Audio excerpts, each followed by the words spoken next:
Sí, bueno. Okay. It's been recorded this meeting. Now, bueno, continue. Bueno, lo que quería revisar hoy día, perdón, voy a sacar el laser pointer. Laser pointer, ya ahí está. Ver un caso clínico sobre hipertensión preoperativa, pre-cirugía, quiero decir. Bueno, se trata de un paciente de 61 años con dolor crónico, con una artrosis en el fondo de rodilla izquierda. Una artrosis de rodilla izquierda que se envió a control preoperatorio. Se manda al policlínico de gama de medicina interna para que se evalúe y se dé el pase preoperatorio. El paciente prácticamente refiere que no ha tenido dolores de cabeza, dolores al pecho, no ha tenido dificultad respiratoria ni palpitaciones. O sea, el paciente se siente bien, digamos. No tiene ninguna sintomatología. En cuanto a las enfermedades anteriores, o mejor dicho, antes de enfermedades anteriores, antecedentes personales, es un foreman, un capataz de construcción que tiene su vida activa y no se ha recibido ningún tipo de medicamento, por lo menos durante 20 años. Su única medicación últimamente ha sido ibuprofeno, un antiinflamatorio no esteroidal. Bebe 4 o 5 bebidas alcohólicas a la semana, un poquito, un par de cerveza, y no fuma, no usa droga ilícita ni suplementos, tampoco dietarios. En cuanto a los antecedentes familiares, tiene un hermano con enfermedad coronaria. El examen físico, en esta consulta preoperatoria para evaluar previa a la cirugía cómo está el paciente, se encuentra hipertensión arterial de 178,92. Quita los valores normales que uno considera normal. Y un índice de masa corporal de 27,3, o sea, había un sobrepeso. Sobrepeso, no había obesidad, pero había un sobrepeso. Es el valor normal del índice de masa corporal. El examen físico se limitó el examen físico a las articulaciones de cadera, no se le hizo mayor examen, por lo que se ve, desde el punto de vista clínico. La evaluación de laboratorio se informa que era normal, remarco, estaba normal. O sea, lo único que se le encontró en el fondo fue un sobrepeso con hipertensión, pero que no se le hizo un examen clínico completo.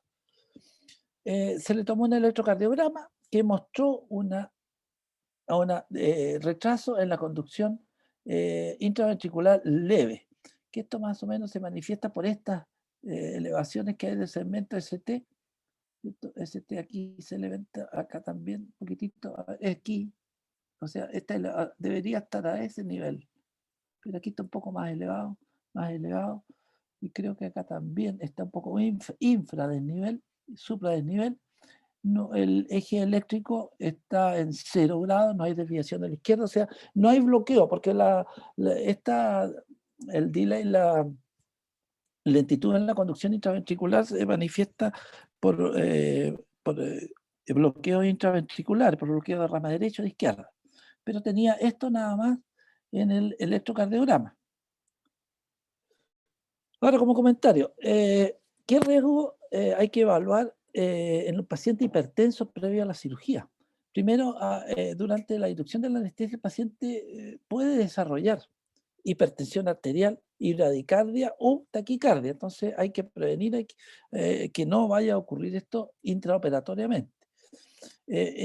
Tanto antes, durante o después de la hipertensión de la intervención quirúrgica, el paciente tiene riesgo de sangramiento. Al aumentar la presión arterial, puede aumentar el riesgo de sangramiento en el lecho operatorio. El riesgo de accidente vascular cerebral o de infarto al miocardio. Y estos riesgos generalmente se mantienen por lo menos durante 30 días después de la cirugía. O sea, hay un riesgo siempre que se mantiene, hay que estar atento del paciente hipertenso. El paciente que tiene hipertensión, entonces una alteración del electrocardiograma que no es un bloqueo propiamente tal, Y por lo tanto, ¿qué manejo se hizo con estos antecedentes que tenía el paciente preoperatorio antes de la cirugía para que se vaya a operar? Primero que nada, se pospone la cirugía hasta que la hipertensión se controle. Tiene que ir el paciente a pabellón, digamos, con la presión arterial normal, no hipertenso. Es lo mismo que ocurre en pacientes diabéticos, tiene que controlarse primero la diabetes antes de entrar al pabellón, a la cirugía. Por lo tanto, se mantiene el tratamiento antihipertensivo previo a la cirugía, incluyendo dando los medicamentos en la mañana misma de la cirugía, se le administran los medicamentos con el objeto de mantenerlo normotenso, o sea, una presión normal, y evitar este tipo de complicaciones que puede provocarse arritmia, bradicardia durante la operación. Y una vez que se completa la operación, digamos, la cirugía, inmediatamente, lo antes posible, reiniciar el tratamiento antihipertensivo con el objeto de mantener entonces el, el- la presión normal del paciente. Por lo tanto, el diagnóstico pre-cirugía de este paciente es una hipertensión. Se hizo el diagnóstico de hipertensión esencial, o sea, que no se le encontró ninguna causa. Se le dio hidroclorotiazida, ¿cierto? Porque estaba hipertenso, tenía el 78-92. Al control posterior, al control posterior, con la pura hidroclorotiazida se normalizó la presión y se permitió entonces que se le dio el pase para cirugía. La cirugía consistía entonces en un reemplazo del, de la rodilla, de todo el tejido de la rodilla del lado izquierdo, ¿no es cierto? Y aquí yo puse esto, en que consiste, en el fondo se coloca este tipo se saca toda la parte de la artrosis que está provocando dolor y problemas, ¿no es cierto? Y enseguida se pone este implante, que son una aleación metálica de cobalto con cromio y titanio y incluso con material cerámico o partes plásticas resistentes. Y se coloca entonces en la articulación. La cirugía esta traumatológica fue la artroplastía, que se llama, de rodilla izquierda, no hubo ningún problema durante la cirugía. Durante la cirugía anduvo todo bien. Eh, Pero, antes de entrar a pabellón tenía el paciente 68-92. Ahora, ¿por qué tenía, pese a que había estado normal antes? No tiene una explicación clara, pero esto puede ser debido al estrés, ¿no es cierto?, preoperatorio que tenemos todos cuando vamos a pabellón, cualquier paciente, cualquiera de nosotros, el estrés preoperatorio puede ser. Intraoperatoriamente, ¿qué es lo que presentó durante la cirugía? Eh, la presión varió entre 120, hizo pic de 170, y entre 60 y 90 la diastólica. O sea, estuvo entre normal e hipertenso, controlado. La frecuencia cardíaca fue 60-80 latidos por minuto, con una saturación de oxígeno sobre 95%, mientras respiraba con el ambiente, sin agregar una gran cantidad de oxígeno, aunque generalmente los anestesistas ponen bastante oxígeno durante la anestesia. Al día posterior, el primer día postoperatorio, al día siguiente, digamos, mientras el paciente estaba con su kinesioterapia para empezar a mover la rodilla, presenta una crisis hipertensiva de 216,99, una frecuencia cardíaca de 141, 20 respiraciones por minuto y baja la saturación de oxígeno mientras estaba respirando el ambiente sin 90%, o sea, hizo una desaturación. El paciente refiere que no tenía molestias al tórax, dificultad respiratoria, dolor de cabeza ni dolor severo. Entonces, de acuerdo a esto, sí que se encontró, esto representa una emergencia hipertensiva. En realidad, se divide la hipertensión en dos, cuando ocurre esto, las crisis hipertensivas. Las crisis hipertensivas se puede, eh,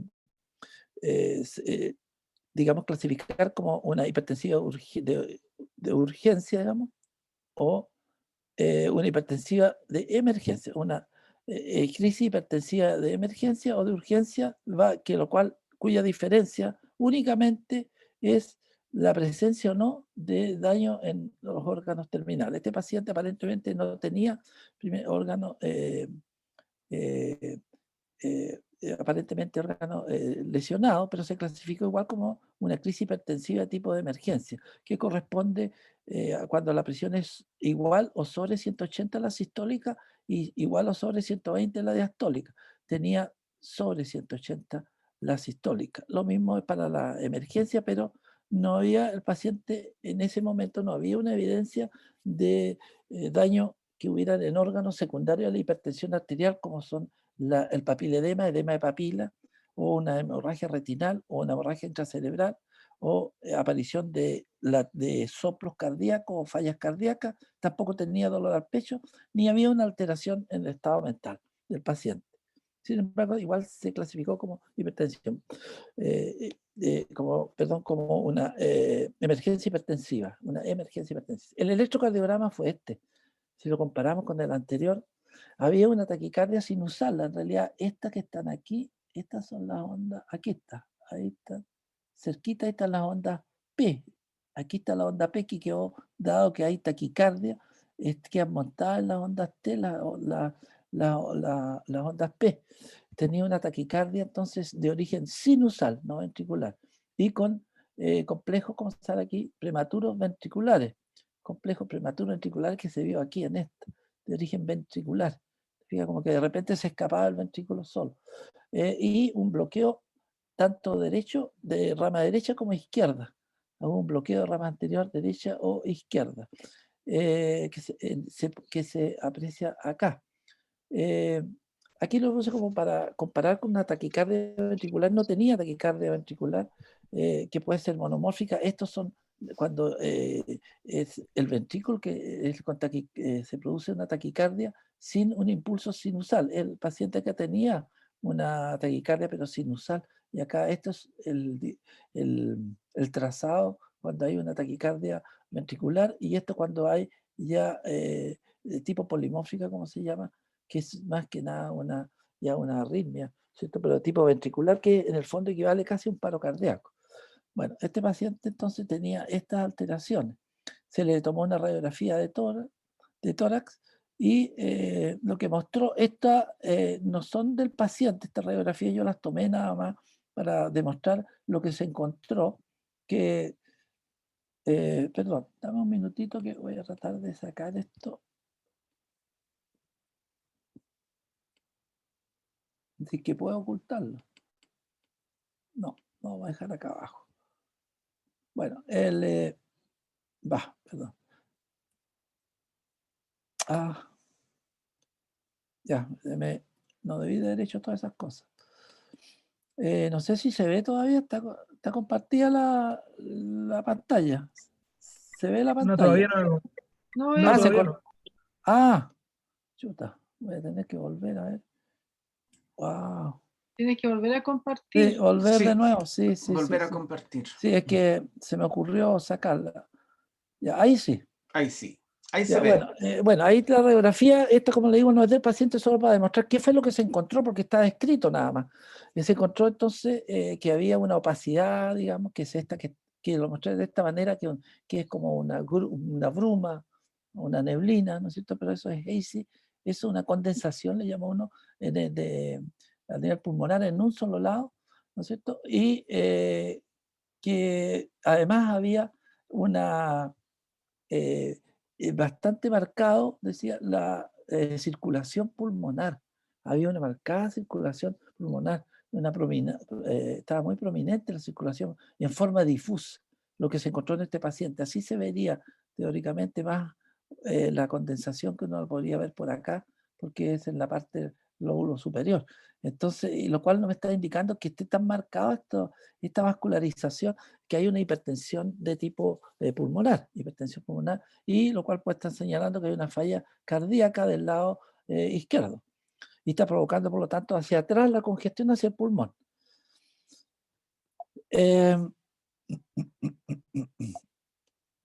Ya, bueno, la crisis hipertensiva en el fondo provoca esta crisis hipertensiva que se refiere a una emergencia hipertensiva en el caso de este paciente. ¿Qué es lo que puede provocar?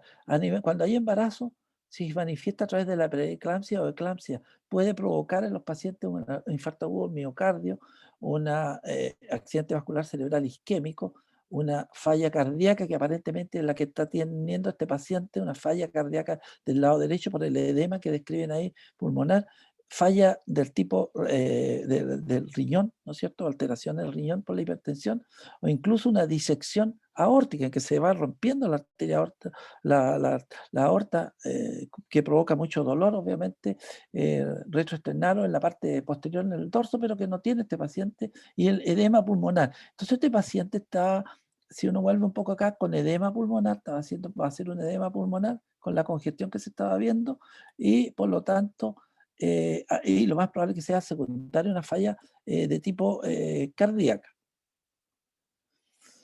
Entonces, la definición de urgencia hipertensiva, lo puse acá, es la presión arterial, que ya lo vimos en el fondo, sobre o igual a 180 mililitros de mercurio en la sistólica y sobre 120 en la diastólica o igual a 120, sin la evidencia de que haya una lesión en los órganos terminales. Pero este paciente, que nos vamos a saltar acá, este paciente tiene una emergencia porque hipertensiva, que en el fondo es la misma presión, pero con daño orgánico, porque está produciéndose un daño a nivel del corazón, con la insuficiencia izquierda, con edema pulmonar, hipertensión pulmonar. Entonces, está generándose, hay una crisis hipertensiva de tipo de emergencia. También se describe, solo para señalar, tenemos la urgente, la de emergencia y la hipertensión maligna, que fundamentalmente esta se define sobre 130, la diastólica y con una retinopatía. Bueno, a este paciente no se le hizo ningún fondo de ojo, pero lo que sí está claro es que tiene una emergencia hipertensiva. Eh, entonces, la radiografía es consistente con un edema pulmonar, y con una emergencia hipertensiva. Entonces, esto da, ¿qué es lo que debe hacer sospechar del punto de vista clínico en un paciente que con todo lo que venía hasta ahora aparentemente normal, se empieza a agravar bruscamente, que sospechar que que la hipertensión arterial es secundaria, no es esencial o primaria, que no tiene una causa, es secundaria a algo que hay que buscar. Ahora, esta hipertensión, emergencia hipertensiva, puede llevar a, como vimos, a complicaciones serias neurológicas, cardiovasculares. Así que requiere de un manejo rápido, inmediato, de tratar de bajar la presión. Ahora, ¿qué es lo que se piensa cuando ocurren estas hipertensiones como la que estamos viendo? Que lo más probable es que sea una descarga del sistema simpático. Hay una activación del sistema simpático, con lo cual hay una descarga de catecolaminas importante. ¿Y cuáles son las causas entonces de una emergencia hipertensiva postoperatoria? Como en este caso. Lo primero yo pensaba que puede ser un rebote de la hipertensión que tenía el paciente, pese al tratamiento que se le estaba dando por el manejo quirúrgico, y que se retiran, y que la droga, muchas veces los medicamentos, no se demoran en administrarse posteriormente. Probablemente, es una probabilidad. Lo otro, que haya sangramiento durante la cirugía, pero la descarta uno porque no está descrito. La cirugía fue limpia, digamos, sin problema. Tampoco tuvo un traumatismo craneano, así que también se descartan estas dos. ¿Y qué es lo que nos queda como de activación del simpático? Un exceso de catecolamina, y lo que puede ser un feocromocitoma, que sea el que esté liberando esta gran cantidad de catecolamina, y por lo tanto no esté dando la hipertensión que tiene este paciente, esta emergencia hipertensiva. Esto sería lo más probable, más que el rebote, porque se le fueron dando sus medicamentos. Así que nos queda un feocromocitoma como diagnóstico diferencial. ¿Qué es lo que hay que hacer para diagnosticar un feocromocitoma? Primero hay que hacer estudios bioquímicos, estudios de imágenes, e incluso una ultrasonido ecoabdominal. En el caso de los estudios de laboratorio bioquímico, hay que determinar la presencia de metanefrina y sobre todo de catecolamina, ya sea en el sangre o en orina de 24 horas, para ver si están aumentadas las catecolaminas, adrenalina, no adrenalina, o dopamina también, en general la metanefrina. Los estudios de imágenes son importantísimos para poder evaluar y ver dónde pudiera haber un feocromocitoma, una masa que el 95% de los feocromocitomas se encuentran dentro del abdomen y pelvis. Entonces uno tiene que pedir un escáner, un CT, que tiene mejor resolución el escáner que la resonancia magnética de abdomen, porque el 95% de los feocromocitomas se desarrollan en el abdomen y pelvis, fundamentalmente en la glándula, y el 85% fundamentalmente, o casi todo, como ustedes ven, la gran mayoría, en las glándulas suprarrenales.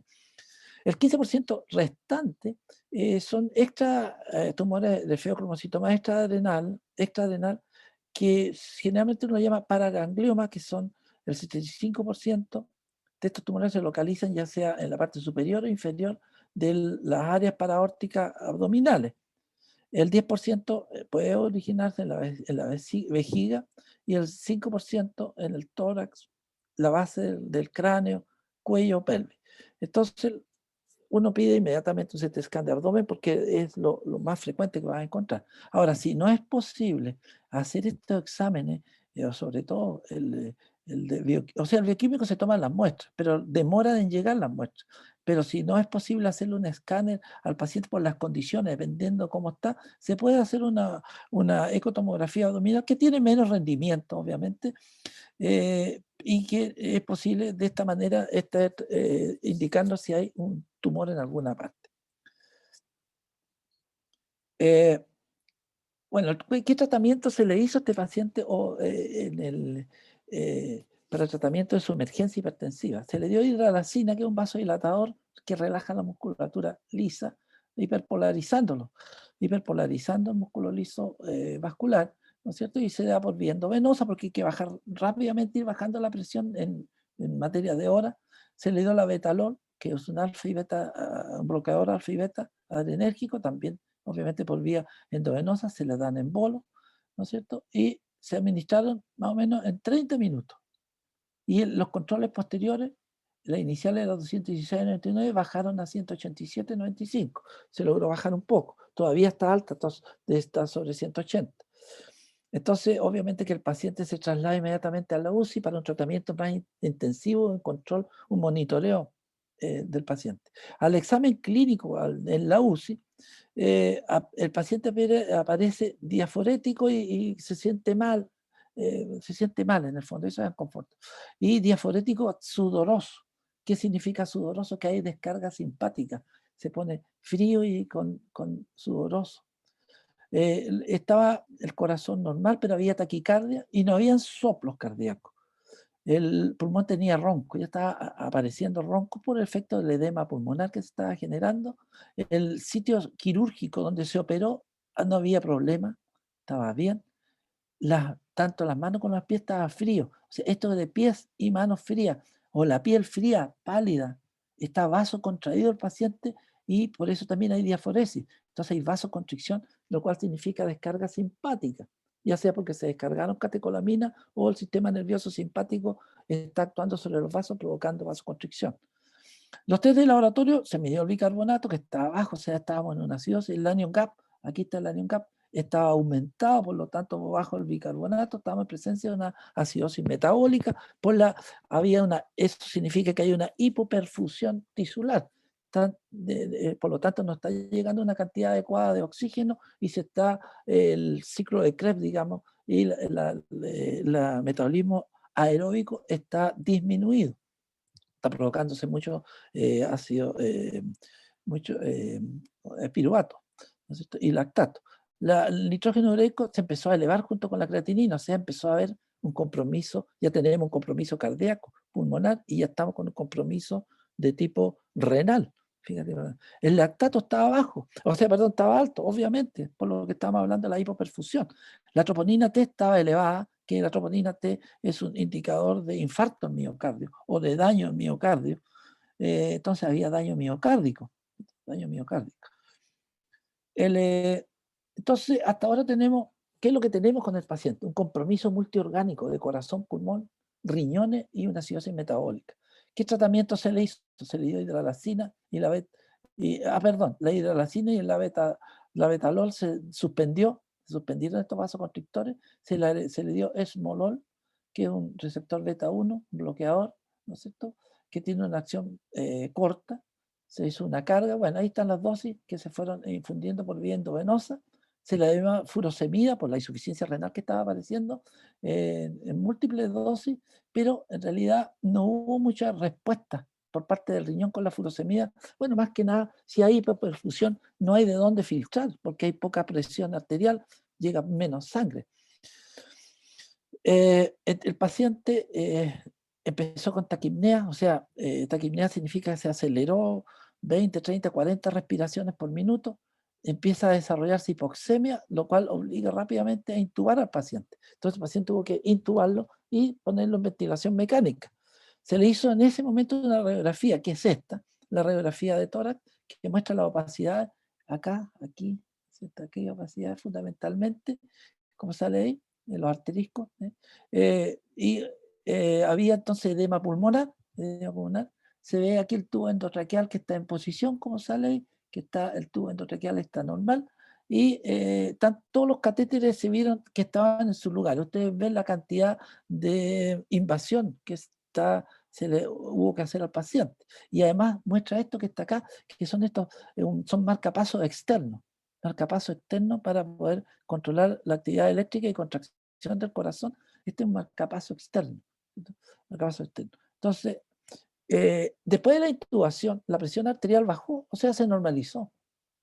Después que había tenido 187, 95, se normalizó. La frecuencia cardíaca fue de 126, bajó un poquito para un taquicárdico.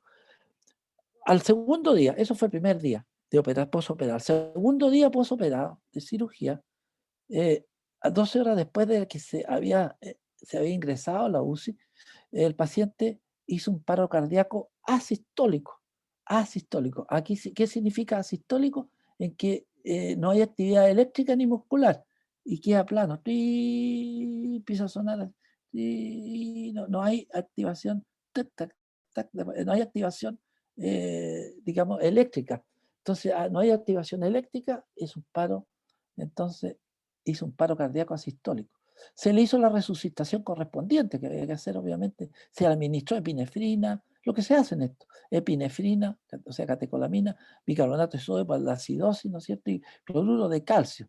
Se le administra y retornó, entonces se logró retornar que el corazón recuperar. No está puesto aquí, solo lo puse yo aquí, los distintos tipos de paro cardíaco, ¿no es cierto? Que vamos a tener. Esta es la fibrilación ventricular y la taquicardia ventricular, que son paros cardíacos en el fondo. O cuando hay solamente una disociación eléctrico-mecánica, en que hay actividad eléctrica, pero no se contrae el corazón. Bueno, retornó, entonces se logró recuperar el paciente y la presión que presentó fue 127/73. Se le agregó vancomicina, antibióticos, cefepime, metronidazol, ¿cierto? Y epinefrina endovenosa, que se iniciaron. Bueno, este es un comentario que puse yo, que tanto la oliguria, las manos y pies helados, la acidosis láctica, indica que hay una hipoxemia progresiva, por falla cardíaca obviamente, con la acidosis láctica que vimos y con alteraciones de conducción, que llevó a las alteraciones de conducción y por el paro cardíaco, o sea, el paro cardíaco asistólico. O sea, todo este conjunto, la acidosis, la hipoxemia, llevó finalmente a la alteración con paro cardíaco. ¿Ah? Ahí está. Bueno, el diagnóstico hasta aquí, entonces tenemos, hasta aquí el diagnóstico que uno para y dice aquí, bueno, aquí tenemos en este momento un shock cardiogénico con falla multiorgánica de hígado, de riñones, de corazón y falla pulmonar. ¿Sí? ¿Qué tratamiento? Se le hizo una hipotermia. ¿Cuál es el objeto de hacerle una hipotermia al paciente? Está indicado en los pacientes que presentan paro cardíaco para minimizar, al bajarle la temperatura corporal, bajarle el daño neurológico cerebral. En los pacientes que tienen, como les decía, paro cardíaco, de bajar entonces la injuria o el daño neurológico. Es el objeto de la terapia, aquí la puse, de hipotermia. en que el paciente está cateterizado de todas maneras, el paciente está invadido por todos lados, se le hace pasar entonces, se controla aquí a través de estos catéteres y se le coloca para medir la temperatura y se le coloca entonces estos pads que le llaman, estas cositas acá que se van pasando suero o agua a baja temperatura con objeto de ir bajando la temperatura progresivamente a 32 a 34 grados, de 37 a 32 a 34 grados. Y aquí se ve cómo te va afectando la conciencia la hipotermia. Es decir, a los 27 grados ya está inconsciente, 34 está dormido igual, ¿cierto? Entonces, pero esto hay que mantenerlo entre 12 a 24 horas y después recuperar al paciente a su temperatura normal. Eso se hizo en el paciente. Se hizo además una hemofiltración, o sea, eh, una diálisis ocupando de emergencia que se hace en la UCI sin los aparatos grandes de diálisis porque estaba fallando el riñón para terminar con la acidosis láctica, la acumulación de metabolitos tóxicos. Entonces se hizo además, esta hemodiálisis, aquí se va sacando el filtrado, ¿no es cierto? Se llama hemofiltración o hemodiálisis continua veno-venosa. Se le hizo un electrocardiograma de control y ¿qué es lo que mostró? Mostró todavía un ritmo sinusal, pero había un bloqueo aurículo-ventricular de primer grado. Y esto se ve el aurículo-ventricular, este bloqueo está prolongado, P con la QRS, prolongado. Este es normal, ¿no es cierto? Acá, este es de primer grado, aquí está la T, está alargado, no sale claramente aquí, pero aquí se ve mejor en el paciente, digamos. Está alargado, ese de primer grado. De segundo grado, cuando no parece ningún cálculo, y después con el segundo latido sistólico, no latido, sino que descarga eléctrica del ganglio del nódulo sinusal, se produce la contracción, la descarga eléctrica ventricular y la contracción, y el tercer grado, que tú prácticamente no pasa y se contrae en forma independiente el ventrículo.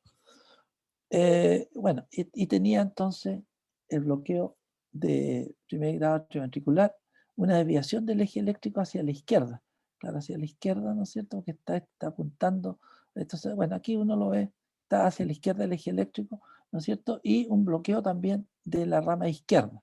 Esto es de rama derecha, de rama izquierda, o sea, se bloqueó completo el paciente, tanto rama derecha, izquierda, y además un bloqueo auriculoventricular de primer grado, demorando bastante el paso del impulso eléctrico hacia el ventrículo. Se le hizo una ecocardiografía transtorácica que mostró una eyección del 25% del ventrículo izquierdo. O sea, si este es el valor normal que tengo acá, obviamente que hay una insuficiencia cardíaca izquierda. Hay una hipoquinesis difusa que encontraron de una variación regional, ¿no? Mucho más prominente que afectaba a la región del septum. O sea, esto puede estar señalando un infarto, o por lo menos que hay hipoperfusión en esa zona. El ventrículo derecho se encontró con una función normal y el ventrículo izquierdo alargado, o sea, dilatado, ¿no es cierto? Pero no había derrame pericárdico. Se le hizo una coronario-angiografía de emergencia que no mostró obstrucción de las arterias coronarias gruesas, digamos. Aquí estamos hablando entonces, no hay grueso, pero hay problema a nivel de microcirculación. Ahí hay hipoperfusión, pero las arterias coronarias estaban normales en general. Ahora, esta ventriculografía con medio contraste mostró una hipoquinesis global, o sea que hipoquinesis que no se movía bien el corazón, no se contraía bien el corazón, pero preservaba la contractibilidad a la región apical. Iba a mostrar la imagen, no la pude pasar para acá, la del New England, no pude pasar la imagen en movimiento de esta eco que tomaron, y no quiero moverme porque si me muevo y lo voy a buscar seguramente para no provocar, digamos, tal vez al final lo podemos ver.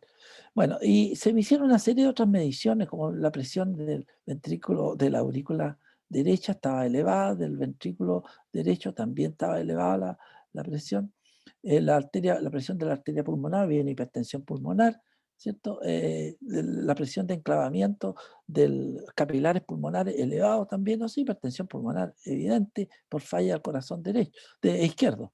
59% la saturación de la arteria pulmonar en cuanto a la oxigenación. El gasto cardíaco calculado, de acuerdo a los métodos, que es 6,52 litros por minuto. Estaba bien, en todas maneras, el gasto cardíaco, pero no había una suficiente perfusión tisular. Salió de acuerdo a los cálculos dentro de un rango aceptable. Y la resistencia vascular, esta sistémica, dio 700 dinas por segundo por centímetro elevado a la quinta potencia. El valor normal estaba disminuida. O sea, estaba tratando entonces el organismo de, digamos, de dilatar para que haya mayor perfusión a nivel de microcirculación. Vasodilatado. Y bueno, y la resistencia vascular pulmonar era de 123 dinas, que estaba bien, dinas por segundo. Entonces, ¿qué es lo que tenemos? Tenemos una hipertensión pulmonar secundaria, una falla del ventrículo izquierdo, un edema pulmonar que obviamente está interfiriendo con la hematosis y agrava la oxigenación, el defecto de microcirculación y la oxigenación tisular, y una vasodilatación periférica o sistémica. Ahora, la ausencia de las arterias coronarias, digamos, de obstrucción de la arteria coronaria, pero con una disfunción, esta disfunción se refiere, que se vio acá y que se la puedo mostrar tal vez al final, es de que esta parte del corazón, del ventrículo izquierdo, no se contrae, pero se contrae la parte apical, la punta. La punta se contrae. Lo normal es que se contraiga todo. O sea, haya una contracción que expulse la sangre. Esta está hipoquinética y esta está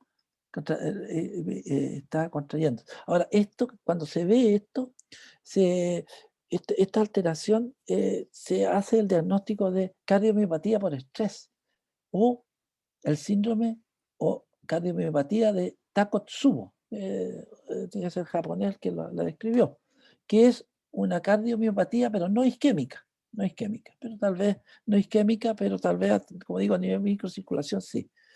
Y esta cardiopatía por estrés o Takotsubo, el síndrome de Takotsubo, indica o produce una sopresiva, digamos, de un debilitamiento temporal de la fuerza del músculo cardíaco, que provoca entonces los problemas que hemos visto.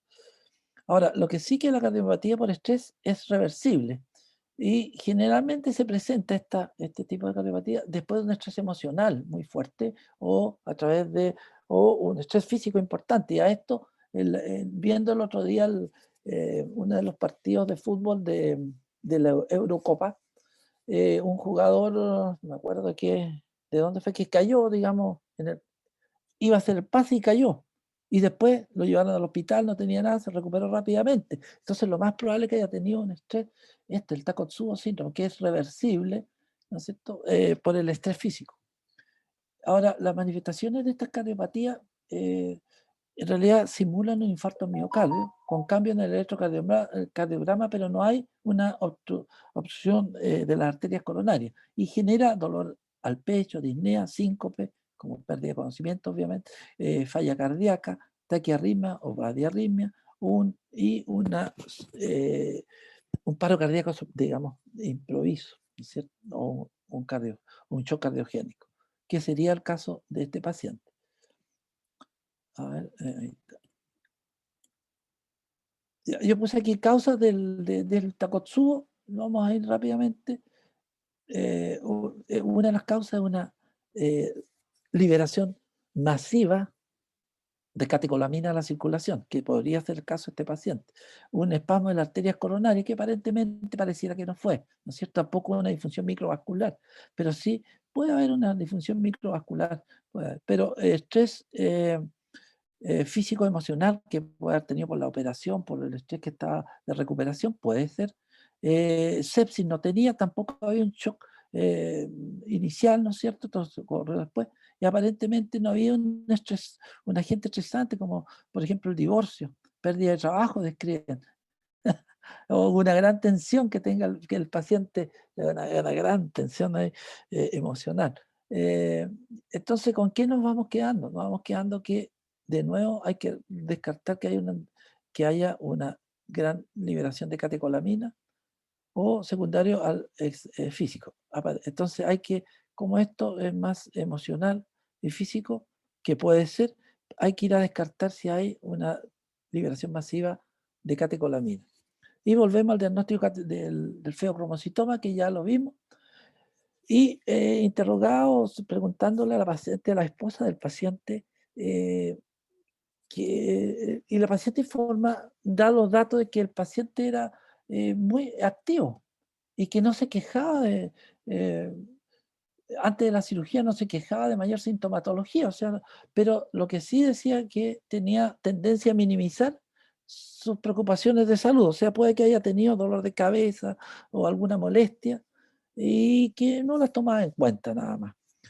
Entonces, al tercer día post cirugía se produce un bloqueo completo, acá, ¿viste? Del paciente, se produce un bloqueo completo del corazón con asistolía ventricular. Entonces, ¿qué es lo que se colocó? Un marcapaso hacia el interior del ventrículo, ¿cierto? Por el lado derecho. Este es el marcapaso que va acá. Se coloca el marcapaso, ¿no es cierto? Para poder controlar y activar el ventrículo en la contracción. Sin embargo, esto fue el día tercero. 2 días después, sin embargo, siguió el shock, falla multiorgánica, se generó una hipotensión refractaria y se pidió una evaluación de un team multidisciplinario para ver qué es lo que se podía ofrecerle a este paciente. Y se descartó la colocación de una membrana veno-arterial extracorpórea de oxigenación y porque no estaba indicada por las condiciones que tenía el paciente de falla multiorgánica. Entonces eh,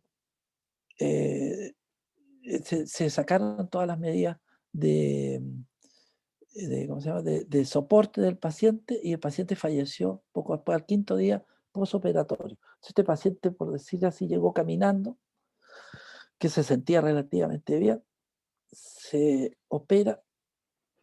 Esto fue después que se hizo la evaluación preoperatoria y termina al quinto día muerto. Se le hizo la autopsia. La autopsia, ¿qué es lo que mostró? Este es un corazón normal. Mostró primero que había una cardiomegalia hipertensiva. O sea, el corazón pesaba 600 gramos, siendo este el valor normal que debería ser. Entonces, 360.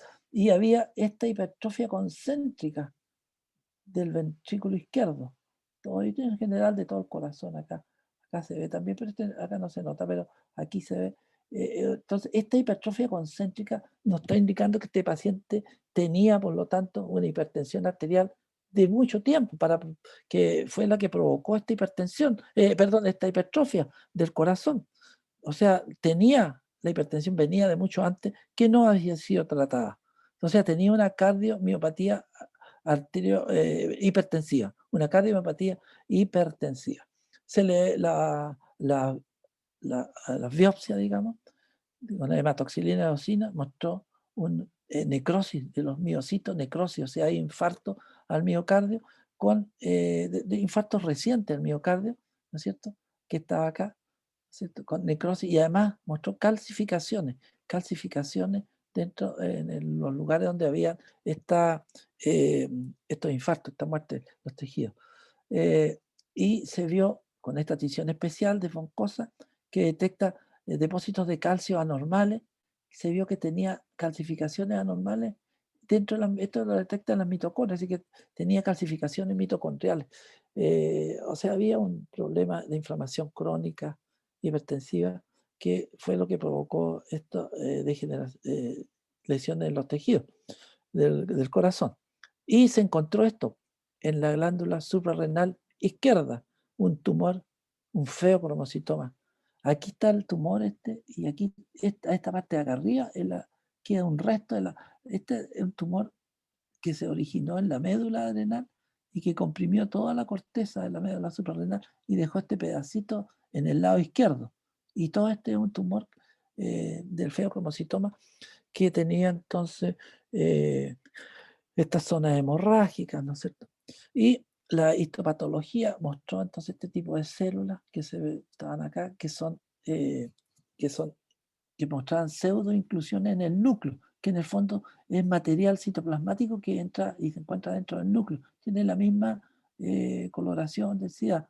Entonces, con hematoxilina y eosina también está hecho. Y esto sería el núcleo que está dividido aquí y que está, y que eso sería característico de la célula, digamos, del feocromocitoma. Entonces, ¿qué otros órganos se encontraron? Había lesión renal, necrosis hepática, por eso que no pudo vivir este paciente. Isquemia del intestino, o sea, había problemas de infarto intestinales y sangramiento del tubo gastrointestinal alto. Todo esto inducido por el exceso de catecolamina y por el shock cardiogénico. Después de que falleció el paciente llegaron los resultados de la metanefrina tanto en orina como en el plasma y había 194 nanomoles por litro, este es el valor normal, y 316 normetanefrina sobre el valor normal 0,9, o sea, está altísima. Y fíjense en la orina tenía, esta es orina de 24 horas, 68.000 microgramos por gramo de creatinina, es el valor normal, y la normetanefrina 52.000, o sea, había obviamente una gran cantidad de catecolaminas circulantes que fueron en forma tóxica provocándole problemas al paciente. De tal manera que el diagnóstico final es un feocromocitoma de glándula suprarrenal izquierda. Ahora, el feocromocitoma es extraordinariamente raro. Generalmente es benigno, pero se maligniza cuando hay metástasis, uno dice ya este es maligno, pero provoca, siendo benigno, por el problema que tiene la secreción de catecolamina, provoca estos problemas serios a nivel de hipertensión y general sistémico en otros órganos. Generalmente el feocromocitoma se produce a la edad de entre 30 y 50 años en el adulto medio, digamos, 30 y 50, el paciente tenía 48 años, afectando tanto a hombres como a mujeres por igual, o sea, no hay una preferencia por sexo. Ahora, debido a que tiene las manifestaciones clínicas, en realidad son bastante complicadas, digamos, no son muy específicas, se hace difícil el diagnóstico. Se hace difícil el diagnóstico, por eso que es, como pone aquí challenge, desafiante el diagnóstico. Hay que tenerlo presente y sospecharlo, tal vez, porque la sintomatología muchas veces es asintomático, entonces no te orienta a qué cosas puede estar ocurriendo en el paciente.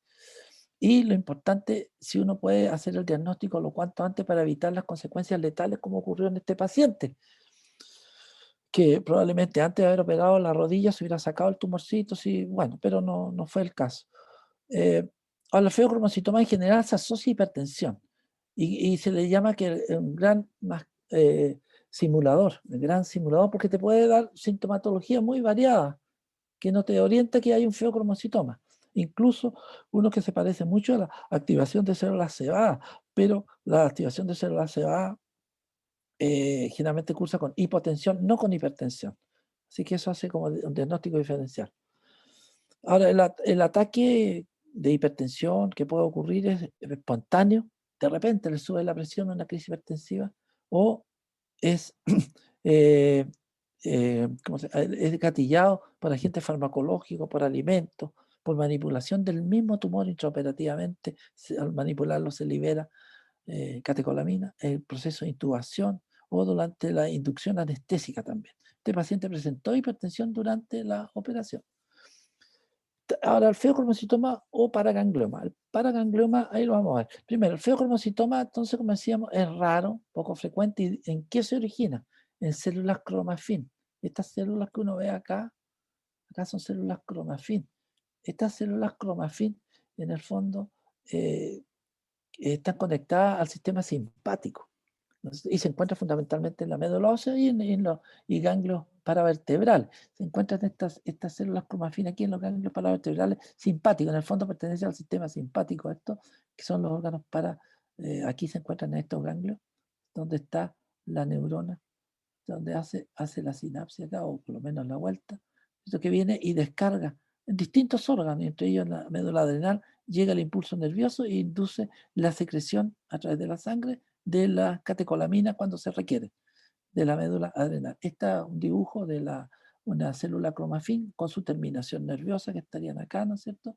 Y que son las que le inducen la secreción glandular. Bueno, en realidad estas células, el feocromocitoma, ¿qué es lo que secreta? Secreta catecolamina, que son las células cromafín, y también secreta la adrenomedulina, que es un péptido. Esto es una amina, la catecolamina, y adrenomedulina, que es un péptido. Que es péptido. Ahí vamos a ver. El sistema nervioso autónomo, esto para demostrar nada más, mostrar de nuevo lo mismo, aquí se puede encontrar, entonces en estos ganglios paravertebrales se puede generar lo que se llama el paraganglioma. Esto que hablamos acá, el paraganglioma, que son los que se pueden desarrollar acá un feocromocitoma en el sistema simpático que está acá. Y el sistema simpático se caracteriza entonces porque tiene los ganglios que están alejados de los órganos que inervan, porque se inerva todo, ¿no es cierto? Y sale fundamentalmente, como ustedes ven, desde la médula espinal, de la médula espinal, sale fundamentalmente. Y si uno lo compara con el parasimpático más que nada es cráneo, cráneo, se me va el nombre de la parte acá, de la parte sacra, cráneo sacral, del cráneo con el sacro.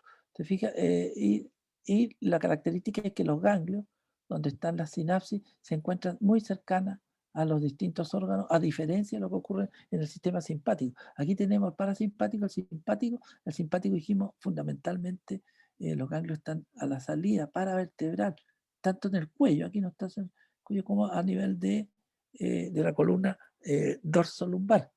Pero en el caso del parasimpático, cráneo sale de los nervios craneanos, fundamentalmente en el nervio vago, neumogástrico o decimopar, y de la región lumbar, que va, sacra, que va hacia la médula ósea, que inerva la médula ósea, que inerva la vejiga y los genitales.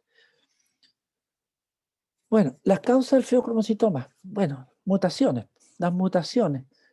Hasta ahora se han identificado, vamos a ver que 10, al menos 10 genes se han identificado con feocromocitoma, con feocromocitoma, 10 genes. Y puede ser benigno o maligno. Y realmente, cuando habla uno de maligno, cuando encuentra metástasis, ¿esto que produce? El 10% de los feocromocitomas son malignos y hay un 35% de los feocromocitomas extraadrenal que producen, que son malignos, los que se producen en el sistema simpático paravertebral. Y el 10% de la feocromocitoma de origen adrenal, el 10% son malignos. O sea, el 90% es benigno. Es lo más probable que este paciente tenía este tumor benigno, porque esto debido a la alteración que se encontró en la anatomía patológica del corazón. Esta tenía hipertensión de muchos años, que fue haciendo crecer el corazón, la musculatura. Entonces, la mayoría es benigno. Entonces era algo benigno que tenía, pero que termina igual con la muerte del paciente. Ahora, las mutaciones pueden ser esporádicas, que son, en el fondo, la esporádica habla de las mutaciones adquiridas. El 70% de tumores que secretan se encuentra esta mutación adquirida, y el 30-40% pueden ser hereditarias. Cuando son hereditarias, generalmente están comprometidas las dos glándulas suprarrenales con el feocromocitoma. Este estaba en un solo lado, en el lado izquierdo, es una mutación adquirida de este paciente. Ahora, el feocromocitoma hereditario, este que tiene acá, ¿no es cierto?, que puede ser el lado, se puede asociar a varias otras enfermedades, como por ejemplo la neoplasia múltiple endocrina, que son, todos estos tienen mutaciones. En la enfermedad de von Hippel, la enfermedad múltiple endocrina, la enfermedad von Lippmann-Lindau, que da origen a los hemangioblastomas que se generan tanto en el cerebelo fundamentalmente, como en el bulbo raquídeo, el puente y la médula espinal, pero también puede darse en el cerebro, el neurofibromatosis, fíjate, la neurofibromatosis que se ve en el paciente, o en los paragangliomas hereditarios. Entonces, se pueden asociar a ese tipo de enfermedades, que no tenía obviamente este paciente.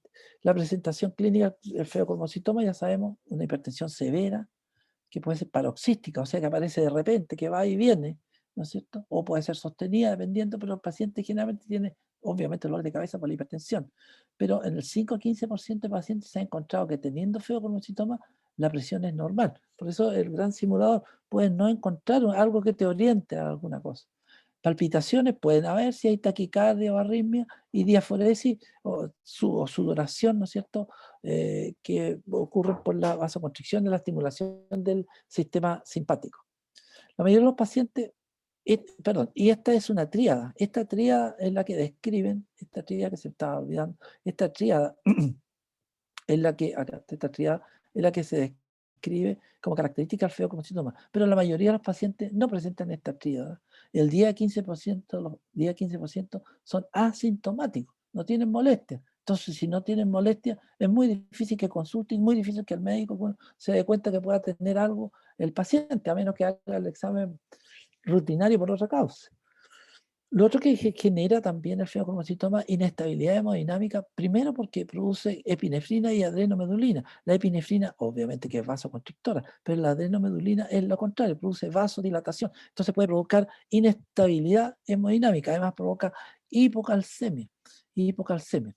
Eh, eh, ya que la adrenomedulina, como se habla acá, la adrenomedulina activa los osteoblastos, por lo tanto tiende a disminuir el calcio circulante y producir hipocalcemia. Lo otro que puede haber, es decir, que para el diagnóstico nos ayudan las imágenes abdominales fundamentalmente, que es donde se produce con mayor frecuencia, o la presencia de en raros casos, como una crisis de catecolamina, se presenta solo, pero aquí vamos a tener hipertensión, vamos a tener probablemente la tríada, la toxicidad y ahora la catecolamina, este exceso de catecolamina me va a producir la toxicidad cardíaca, como el caso que tenemos con una isquemia miocárdica, miocarditis, cardiomopatía, taquiarritmia, todo lo que puede llevar a la muerte al paciente, que lo vimos en este paciente desde el punto de vista clínico.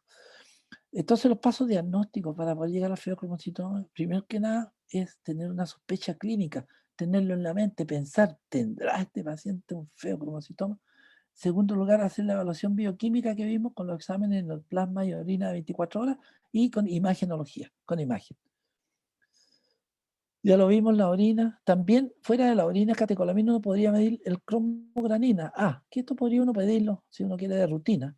No sé si lo estarán haciendo en todos los laboratorios. La cromogranina, que es un marcador neuroendocrino que generalmente se produce en todas las células estas neuroendocrinas, y entre ellos, obviamente, el feocromocitoma. También la ACTH puede estar producida por un feocromocitoma ectópicamente. Ahí, si hay exceso de ACTH, podríamos estar en presencia de un síndrome de Cushing, ¿no es cierto?, que sería un síndrome de Cushing paraneoplásico, un síndrome paraneoplásico. Ahora dice, recomienda tener precaución en el análisis de laboratorio de las catecolaminas porque estas pueden estar alteradas por algunos factores, se pueden encontrar altas y ser falsamente positivas. Por ejemplo, medicamentos como la metanefrina, es decir, que elevan la metanefrina catecolamina, como la levodopa, los agentes simpáticos miméticos como descongestionantes nasales, anfetamina, la cocaína, antidepresivos tricíclicos como la amitriptilina. Estos medicamentos pueden provocar entonces aumento de catecolamina. Y finalmente, también una enfermedad aguda podría provocar un aumento de catecolamina por el estrés que significa probablemente, o un estrés psicológico y fisiológico también. Obviamente, si uno pasa un susto o algo, le corre la adrenalina. Estas serían las células cromafines, ¿no es cierto?, que producen entonces a través de la estimulación nerviosa simpático, producen secreción de una serie de hormonas que no voy a entrar en muchos detalles. La hormona peptídica puede ser activada, ¿no es cierto? Y también la adrenalina, histamina, serotonina. Ahora, el cromogranina, ¿cuál es la función de esta cromogranina que se encuentra dentro de la célula que está acá, que fíjate, se encuentra acá, que va mezclada? En el fondo, ¿qué es lo que hace? Regula la secreción neuroendocrina. Regula la secreción neuroendocrina en las células cromafines. La imagenología, aquí tenemos, yo puse esto, lo busqué en internet, ¿no es cierto? Bueno, hay que pedir ver si hay lesiones tumorales, fundamentalmente en el abdomen, que es donde el 90% sobre el 95% se presentan ahí, o con el 90%. Este sería un feocromocitoma, aquí se ve un tumor, el CT scan, ¿no es cierto? CT scan tumor, ¿no es cierto? Y acá en la resonancia magnética, acá resonancia magnética. Entonces la imagen nos va a ayudar bastante a ubicarlo. También se puede usar el PET para ver la captación del 18 fluor de oxiglucosa, que aquí en el lado derecho hay un feocromocitoma con la mayor captación, y aquí se ve esta que tiene la mayor captación y no está en el resto, entonces te está diciendo dónde está y si hay o no hay metástasis en el fondo, y si es benigno, por lo tanto, y maligno. Y en el año 70 se desarrolló en Estados Unidos. Esto no creo que haya acá. El MIG. El MIG, a ver, ¿dónde lo tengo? Que tiene un nombre. Aquí está, el meta-yodo bencil guanidina. ¿Qué es esta? Loven-1, Loven-1, que es similar, este preparado es similar a la noradrenalina y tiene afinidad por la imagen, tiene afinidad por el tejido, por lo tanto, cromafin. Y al administrarse, haciendo un SPECT, con un escáner, con un SPECT, Single Photon Emission, CT scan, ¿te fijas?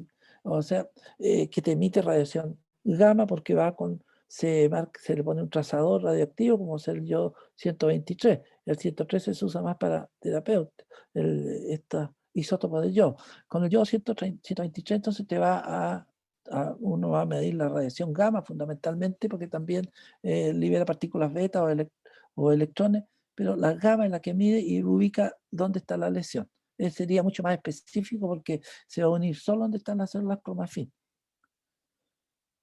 Finalmente puse acá lesiones que nos dejan de este resultado devastador de este paciente. Primero que nada, aunque el paciente no reportó una sintomatología que oriente a hipertensión u otra molestia fuera de su problema articular de la rodilla izquierda de la artrosis, lo que se encontró en la autopsia nos queda uno dice, pues acá este paciente sería realmente asintomático, ¿no? Presentaría durante su vida dolores de cabeza, sudoraciones, palpitaciones que nos podrían haber orientado, no lo sabemos. Segundo lugar, en la evaluación preoperatoria, ¿qué es lo que esta es la enseñanza importante? Uno, si encuentra un paciente que tiene una hipertensión que no la tenía antes, empezar a estudiar y buscar un feocromocitoma antes de enviarlo o darle el pase a la cirugía. A mí muchas veces en el hospital me llegaban, obviamente, pacientes que enviaba por los cirujanos para el pase quirúrgico. Claro, yo lo veía, le hacía todas las cuestiones, están ahí, el examen, y bueno, daba los pases quirúrgicos. Por suerte ninguno de ellos tenía un feocromocitoma, porque probablemente se me hubiera pasado. Así que, pues, claro, porque tú das el pase y todo eso, que a la ficha, todo son cuestiones legales. Entonces, la enseñanza es que si uno encuentra un paciente con una hipertensión, que no la tenía antes, o hipertenso, estudiarlo buscando imágenes, aunque salga más caro, antes de dar el pase quirúrgico. Claro, porque dice, ¿para qué le voy a pedir una eco, un escáner de abdomen con contraste? Si, digamos, si está normal el examen clínico y de laboratorio, pero como ustedes ven, en medicina 2 más 2 no siempre es 4, es 5. Ese es el problema. Bueno, la cardiomiopatía y la crisis multisistémica son poco frecuentes, pero son potencialmente fatales en un feocromocitoma, como en este caso. En este paciente, debido a la falta de datos clínicos que orienten hacia el diagnóstico de feocromocitoma, no se sospechó el feocromocitoma, sino que después que desarrolló el shock cardiogénico, cuando ya se vino todo el desequilibrio hemodinámico del paciente. Este caso entonces subraya la importancia de considerar el feocromocitoma como una causa que puede provocar resultados catastróficos en los pacientes si uno no lo toma en cuenta. Y eso sería el caso clínico que traje hoy día. Si hay preguntas y pueda contestarlas. Egon, Sí, dime. pusiste un caso trágico, pero Sí, está súper bien porque digamos que, no sé, de todo lo que contaste, es que si en este hospital donde el paciente fue, si hubiesen tenido tal vez su ficha clínica de él, ¿verdad? Porque por lo visto parece que este paciente siempre no se hacía los exámenes adecuados. No consultaba en 20 Claro. años. No Entonces, tenía historia antigua.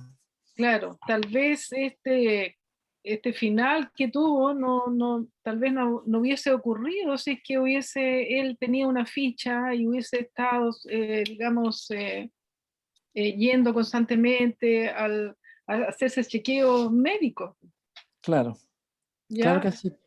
Claro, eso, digamos, eso es lo que yo al final, digamos, concluyo, porque él estaba mirado desde el punto de vista multisistémico totalmente fallado, o sea, estaba O completamente... sea, en el fondo lo que había, lo que uno puede, no, de esto se puede concluir, primero que él era un hipertenso, y este hipertenso desarrolló unas alteraciones cardíacas, hipertrofia cardíaca que se demostró en la autopsia, y esta hipertrofia obviamente que es secundaria a la hipertensión, por eso una cardiomiopatía hipertensiva. Y cuando hay hipertensión del corazón, digamos, hipertrofia del corazón, crece el Sí, músculo, pero la circulación cardíaca permanece estable. ya, entonces No no se nota. crece concomitantemente, de tal manera que crece y quedan zonas menos irrigadas, lo cual Ya, favorece el desarrollo de infarto o antes de eso, alteraciones eléctricas. Por eso que se puede producir ya, taquiarritmia, claro, arritmias cardíacas severas y además entonces, y bloqueo porque se bloquea, se van alterando, rompiendo las conexiones. ¿Te fijas? claro. Eso.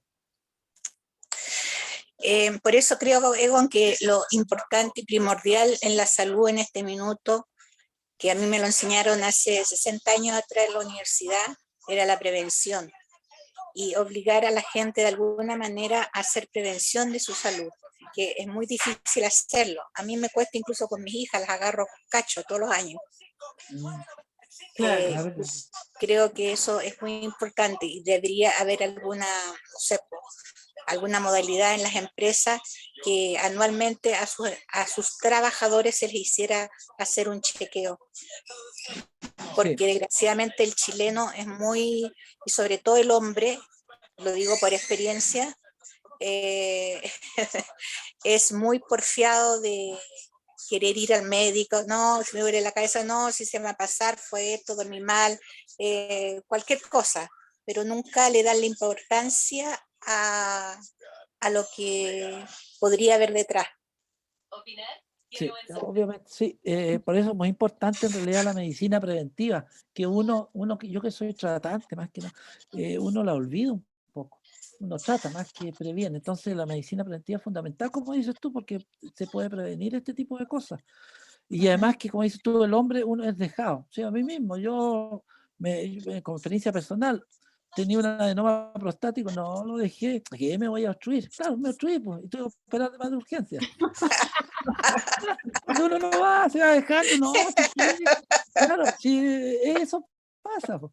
En casa del herrero, cuchillo de palo. Así es, muy bien muy bien Claro, el dicho. Oye, Juan, te quiero hacer una consulta. ¿Qué dice? Tú hablaste de que el estrés provocaba estos paros, estas muertes súbitas, etc. ¿Qué relación podría tener con la angina de Prinzmetal? de Prince Metal, no, podría haber una relación porque la Prince Metal fundamentalmente es vasoconstrictora. Y esto Sí. esto generalmente se produce. No encontré una relación así que estuve explícita, pero puede ser porque eh, el Takotsubo que le llaman, o corazón miocardiopatía por estrés, que se produce por una descarga excesiva de catecolamina. Y si yo me voy un poco recordando esto del jugador de fútbol de hace una o dos Sí. semanas atrás, supongo yo, a ese hay que hacerle todos los estudios y buscar feocromocitomas, porque puede haber, ¿te fijas? O Porque sea, yo podría tener un feocromocitoma. o sea, habría que descartarlo de todas maneras, buscar por qué tuvo tuvo seguramente le hicieron arteriografía coronaria, de todo, va a salir normal. pero si tú le ves el abdomen buscando otras cosas, por eso. Y No, a mí me la no. prismeta puede estar relacionado, prismeta, con eso, con el, ¿cómo se llama? Con este Takotsubo. No, no aparece una relación en la bibliografía, pero lo más probable que sí, porque un vasoconstrictor severo es tóxico el exceso de catecolamina. Yo te lo pregunté porque yo hace 21 años tuve un Metal, Ya, tuve 15 días en coma ya. y ¿Está afuera de Potrerillo ya? sí, pues, estaba aquí en Santiago, Ya. y Sí. el doctor Serrat, mi cardiólogo, que es mi cardiólogo hasta la fecha, me dice que es por el estrés, exclusivamente por el estrés. Claro. Y ahí yo tengo una gran consulta que hacerte porque tengo una duda muy grande. Desde esa fecha, a mí me han hecho tomar por vida un alprazolam en las noches. Ya estoy Ya. chata al alprazolam. Pero duermes bien. Sí, ¿O no duermo te bien. hace? O Ah, sea, duermo bien siempre, pero el doctor me obliga a tomarme el alprazolam. ya. Ya. ¿Y tu duda es si conviene estar Eh, tomando tanto tiempo? sí, No, pero si tomando dosis terapéuticas y que deben ser bajas. ¿Cuánto estáis tomando? 0,5. Claro, 0,5 bajo. 0,5, incluso la media tableta, tal vez pero 0,25, pero ¿cómo se llama? No, en dosis terapéutica el alprazolam no tendría mayores problemas, digamos. Sí, No habría mayores problemas. Y de hecho no tiene porque tú lo tomas, ¿cuántos años? Más de 20, me dice. 21 años. 21 años, claro. Desde que me dio esa cosita simpática.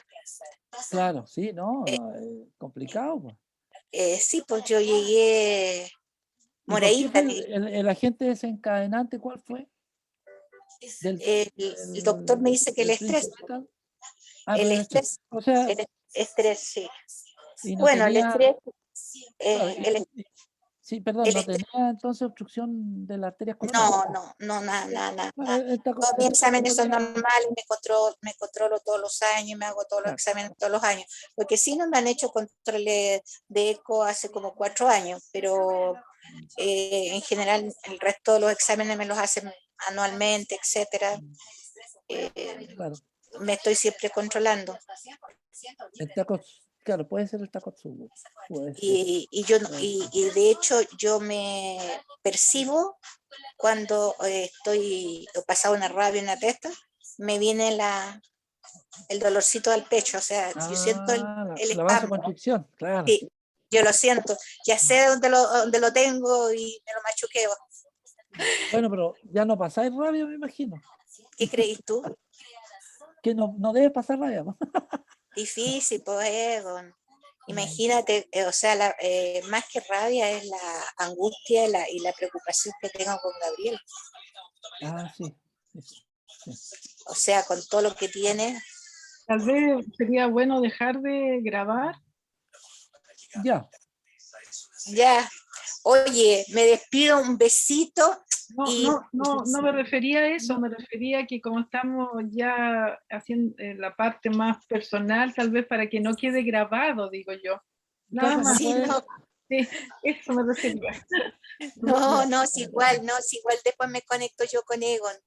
Ya. Ya, besito Egon, besito a tus niños, a los chicos, Ya, ok, y gracias, ya está, pues. salir por Igualmente, ahí a gracias. esperar. Chao, que estés bien. Ahí nos estamos Chao, aguantando. Sí, chao. Chao, chao, Adiós a chao, todos, gracias. chao. chao. Chao, que estés bien. Hola, Egon. Mm. Antes de... Voy a prender la cámara. Ah, Esta pregunta que te hola. quería hacer, Egon. Sí. ¿Quién habló? ¿Alguien? No, yo. Ah, Pero dale.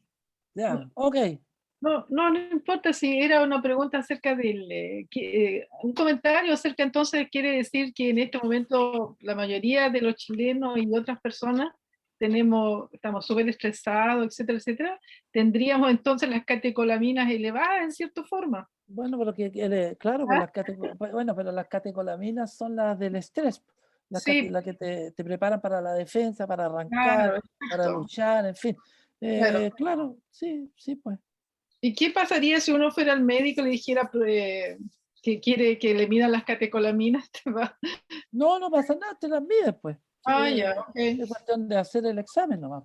Claro, exacto. Ok, ya, Jacqueline. Gracias, Perdón. Ego, Sí, hola. gracias. ¿Cómo están todos? Un gusto saludarlos. Bueno, yo Bien. trabajo hace tiempo con pacientes hipertensos, entonces me interesó mucho escucharte. Y claro, efectivamente mi pregunta, Egon, va directamente. ¿Tú sabes qué porcentaje de la población es asintomática? Porque nosotros realmente nos encontramos con un sinnúmero. Nosotros en los estudios clínicos que hacemos, trabajamos con pacientes con diagnóstico de hipertensión. Pero fíjate que cuando hicimos grupo control, nos dimos cuenta que la mitad del grupo control era hipertenso. Entonces, por lo que tú estás diciendo, tú sabes más o menos, ¿y por qué es tan importante? Porque tú sabes que las principales complicaciones son, bueno, los stroke y el infarto miocardio, ¿no? Y eso es con complicaciones mayores. ¿Qué porcentaje de la gente, y si hay diferencia entre hombre y mujer, es hipertensa, pero que es asintomática? ¿Tú sabes ¿Te más o menos refieres a eso? hipertensión en general? Sí, sí, claro. Bueno, el 95% de la hipertensión en general son esenciales, le llaman. Ahora, la frecuencia, no tengo el dato ese, no lo busqué. El dato en Chile, digamos, cuánto es la frecuencia de hipertensión. Pero ¿Y no tú es sabes como, si hay alguna relación entre las personas mayores, o sea, en edad y el, y el grado de síntomas que tenga? ¿Tú crees que en la gente joven es más asintomático o es en las personas mayores más asintomático? es que depende, pues, por eso depende. Es que, mira, hay personas con hipertensión asintomática y otra cosa importante que no sé, tú te has dado cuenta si has estado en eso o has visto estos tratamientos, todos los pacientes hipertensos le dan el medicamento y le bajan la presión y se sienten mal. Y se Sí, sienten mal porque justamente bajó la perfusión tisular, tienen que sí, adaptarse a las nuevas circunstancias. claro. Y muchas veces en pacientes añosos tienen arteriosclerosis o tienen ya vasos engrosados y cuando le baja la presión a producir isquemia le produce malestar. Entonces dejan de tomar el Sí, claro, medicamento, es el tema, la ¿no? adherencia al tratamiento. Y porque con la hipertenso se sienten bien. ¿Te fijas? Pero eso le está provocando obviamente otros problemas. Sí, no, sí, ese es un problema serio. Sí, ese es un problema serio. Ahora, en cuanto al feocromocitoma, como te decía aquí, que es lo que revisé más ahora para este tema, el 5-15% es asintomático, o sea, lo cual este paciente puede haber caído dentro de ese grupo, asintomático en que no tuvo síntomas porque no se controló en más de 20 años. A lo mejor tenía un dolor de cabeza, de repente alguna cosa, pero no se le dio la importancia, no le dio la importancia y que tal vez ninguno de nosotros a veces le puede dar importancia a un dolor de cabeza, digamos. No te lo comento porque Claro. en el grupo control Ujú. que nosotros Sí, escogimos, de grupo de personas mayores en general que suponía que no tenían que ser hipertensas, el habían. 80% era hipertenso, pero Claro, asintomático. claro, sí, sí, sí, Así que sí. gracias, Egon, Ahora, por... pacientes con hipertensión, obviamente que hay que bajar la presión igual, mm. aunque después salgan normales, bajar la presión lo cuanto antes y mantenerla en niveles bajos, porque digamos niveles bajos de presión, porque mientras menos shear stress, ahí está el shear stress, que se llama, que es el efecto del rozamiento que tiene la sangre, el fluido sobre el endotelio. Si tú dejas la presión muy alta, tiende a sacar el endotelio. No es que lo saque, lo tracciona, pero esa tracción, los tensos receptores que tiene, inducen un proceso inflamatorio y arteriosclerosis a la larga, un engrosamiento vascular. Entonces, si tú le mantienes lo más bajo posible la presión, disminuye mucho la arteriosclerosis la arteriosclerosis senil, que digamos cerebral, le disminuye mucho eso. Yo, de hecho, tengo pacientes con hipertensión muy poca, de 110, o sea, tenían, ponle tú, 145 con 70. Oye, tómate generalmente lo doy en Alapril, que tomen, porque protege los riñones el Alapril, que tomen y que tengan una presión ojalá de 120. Claro, al principio andan un poco mareados, pero después se adaptan. Pero como tienen la presión más baja, les disminuye el envejecimiento vascular, sobre todo el cerebro. Entonces no te llegue esa demencia senil antes de tiempo, digamos. Bueno, esos Gracias, son... Egon. Egon, ¿será posible que podamos ver el video que mencionaba? Ah, a ver, dame un minuto, si lo vamos a tratar de buscar. A ver. Voy a salirme de aquí entonces. Where am I?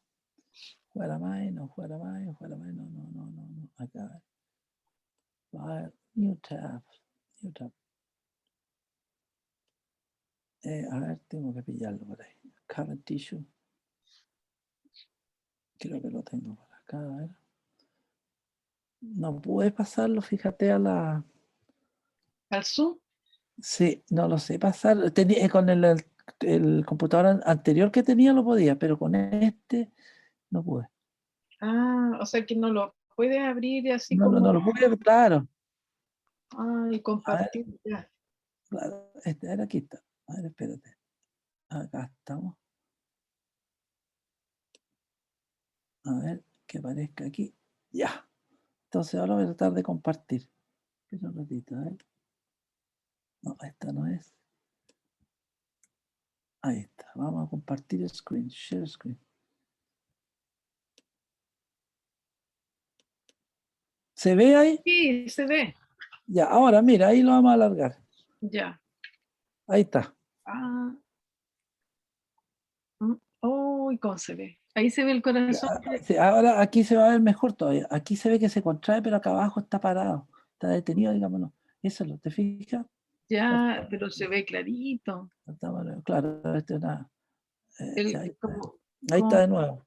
eso, como mostrabas Con tú el en... medio contraste. Claro.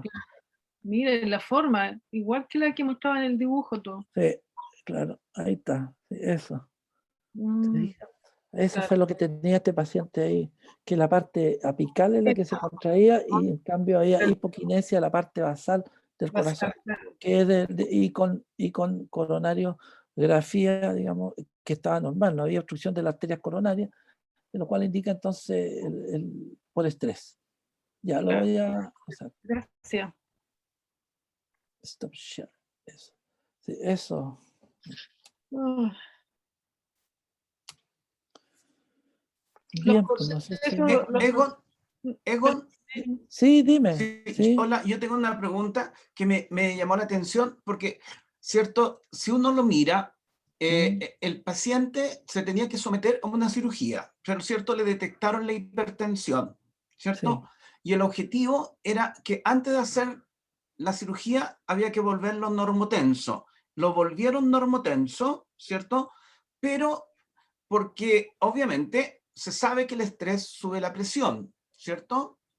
Eso se sabe de antes, ¿cierto? Que no es necesario tener un feocromocitoma, sino que la cirugía de por sí, digamos, o sea, es estresante y le va a subir la presión. Entonces, mi pregunta es si el objetivo es que hay que volverlo normotenso porque viene una cirugía y el primer antihipertensivo que se le aplicó fue un diurético, fue una Sí. hidroclorotiazida, Sí. ¿cierto? Y a mí me extrañó que hubiesen elegido ya porque en base al objetivo, ¿por qué no eligieron ponle tú atenolol, ¿cierto? Digamos, porque pensando en las catecolaminas, ya No, que iban a claro. ser liberadas, ¿cierto? Que iban a ser liberadas producto de la cirugía. ¿Y por qué se le dio? ¿No será que hay como que hay una aparente falla en iniciar ese tratamiento para volverlo normotenso? Porque claro que lo iba a volver normotenso, puede haber sido cualquier otro antihipertensivo, pero si se pensaba que la cirugía le podría subir la presión, ¿por qué no le dieron otro medicamento y no Ya, un diurético? claro, bueno, no, es Pensamiento que primero, personal. no, sí, está bien, está bien. No, pero sí, eso tiene una explicación. Ya. Lo primero es que, de acuerdo a los antecedentes que están ahí, no se sospechó que había feocromocitoma. O sea, Claro. lo que sí había una hipertensión y se trató la hipertensión y se hicieron los exámenes correspondientes, los exámenes generales, y dio esto negativo. Y un paciente hipertenso. Entonces se clasificó, digamos, se diagnosticó como una hipertensión esencial, Cierto. que corresponde al 95%, más o menos, Claro. 90, de la hipertensión 95. esencial sin una causa que la esté provocando. Y dentro de los protocolos estudiados en el trabajo de investigación, que ya hace mucho tiempo, ahora, siempre la norma de esto es que tú partes con un diurético, como la hidroclorotiazida. Sí. Y enseguida, si con eso no controlas la presión, le empiezas a agregar ya sea bloqueadores del calcio, bloqueadores beta, ¿te fijas? O de anti-ACE, anti-angiotensin convertible en sal. Claro. Entonces, ya eso, pero tú partes con hidroclorotiazida, o sea, de acuerdo a los protocolos o a